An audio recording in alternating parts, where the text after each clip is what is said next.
You're listening to The Bright Idea. Yo, what's good, everybody? I'm Robert Dickens Jr., and welcome to Season 1, Episode 4 of The Bright Idea. It's concepts and consciousness for anybody that's trying to live a creative life. Let's jump into this episode entitled Atmosphere. There are people in this room that have dormant seeds laying inside of them, that if they get in the right atmosphere, they're going to turn into things you have never seen before. Have you ever felt more or less creative in a certain space? I know I have. There's definitely something about certain locations and even certain physical energies I feel more creative around. It's strange because I'm not necessarily changing my creative process per se, but for whatever reason in that moment, things seem to flow with ease. One idea quickly leading to another and building upon the last. This is the power of atmosphere.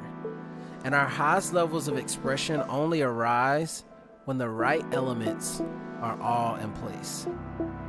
Now, when I think of atmosphere, my mind immediately goes to elements surrounding something, right? Like cosmic gases surrounding Earth.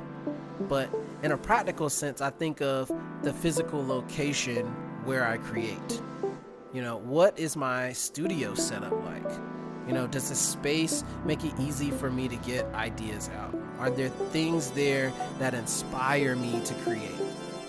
This is certainly the first level we should consider when thinking about our atmosphere, because our sanctuary should be set up to build courage and heighten our ability to think differently.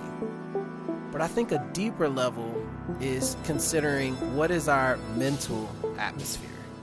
I would even venture to say that our headspace is the most important creative space we steward. What we watch, read, and listen to informs the attitudes we develop and becomes the substratum of our thought process. So our content consumption has more than a nominal effect of amusement, right? It's like the invisible train our creative thoughts travel on. So a natural next question would be, how effective is my current atmosphere at helping me build the life I want to create? Is it cultivating inspiration, intelligence, health, accountability? Or is it cultivating fear, anxiety, procrastination, comparison, and pessimism? And in this age where Al Gore's internet is almost inextricably bound to every part of our lives, we must be even more intentional about protecting our attention. Because for some, certain personalities and philosophies cause them to aspire to greatness. Yet for others, the tone of those same personalities can read as unkind and judgmental. And this is where self-awareness comes into play. Like, only you know how effective certain voices are within your space.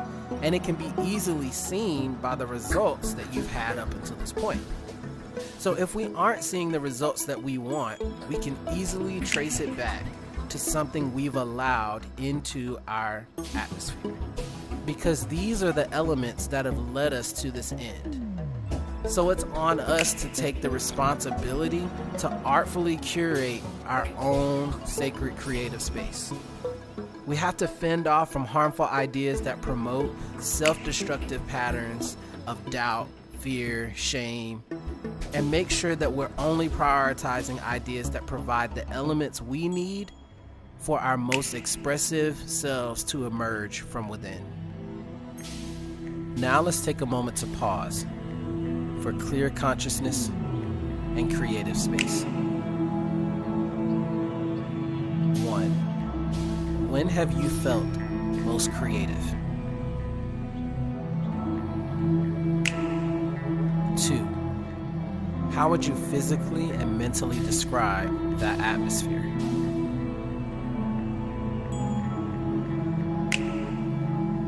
3. How can you build and protect your creative atmosphere?